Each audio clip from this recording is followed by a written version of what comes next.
Hello students, first of all good morning to everyone.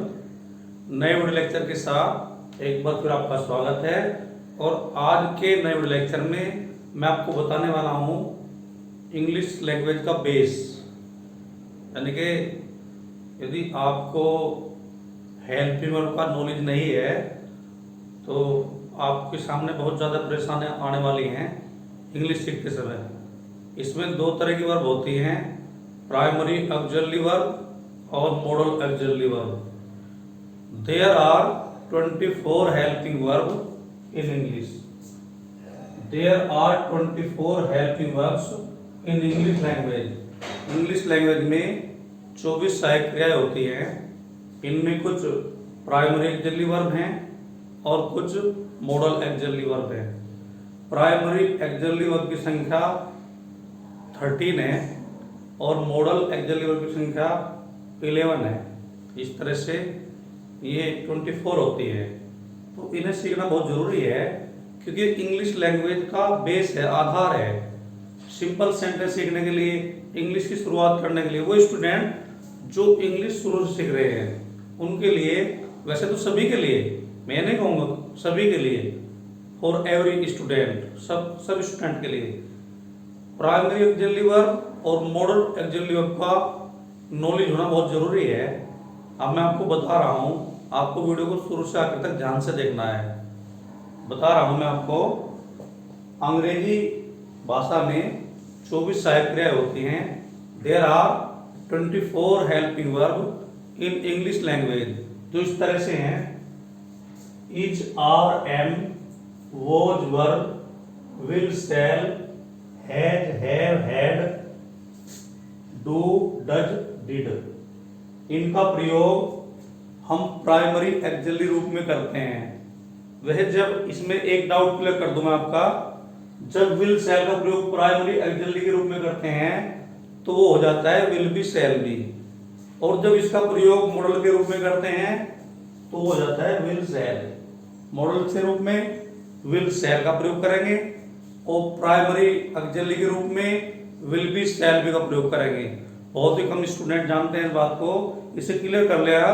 जब will shall का प्रयोग primary auxiliary के रूप में करते हैं तो ये हो जाता है विल बी शैल बी, और जब इसका प्रयोग मॉडल्स के रूप में करते हैं तभी हो जाता है विल और शैल। आई मीन टू से, जब इसका प्रयोग सिंपल सेंटेंस में करते हैं, सीधी सी बात यह है, सिंपल सेंटेंस में करते हैं। सिंपल सेंटेंस में मेन वर्ब का प्रयोग नहीं होता है, केवल हेल्पिंग वर्ब का प्रयोग होता है।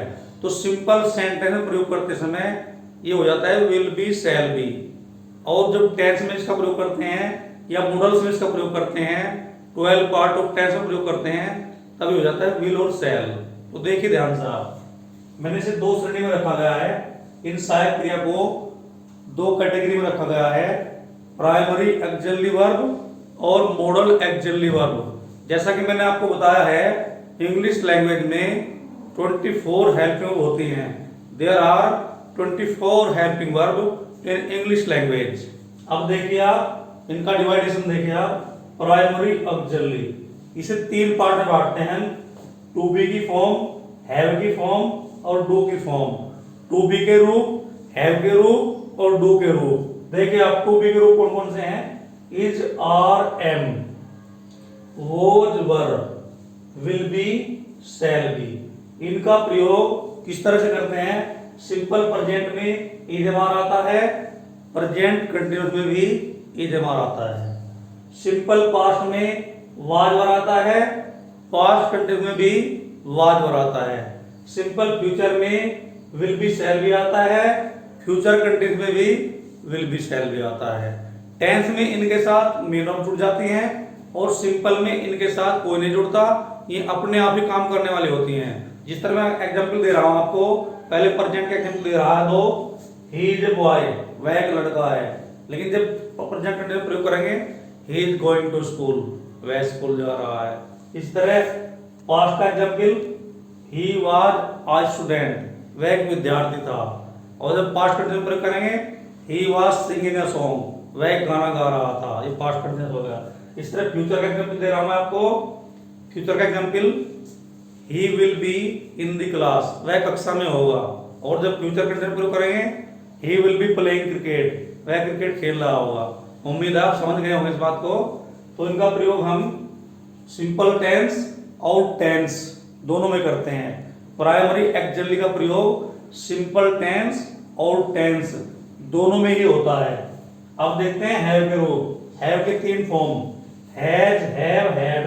हैज का प्रयोग, हैव का प्रयोग प्रेजेंट टेंस में करते हैं और हैड का प्रयोग पास्ट टेंस में करते हैं।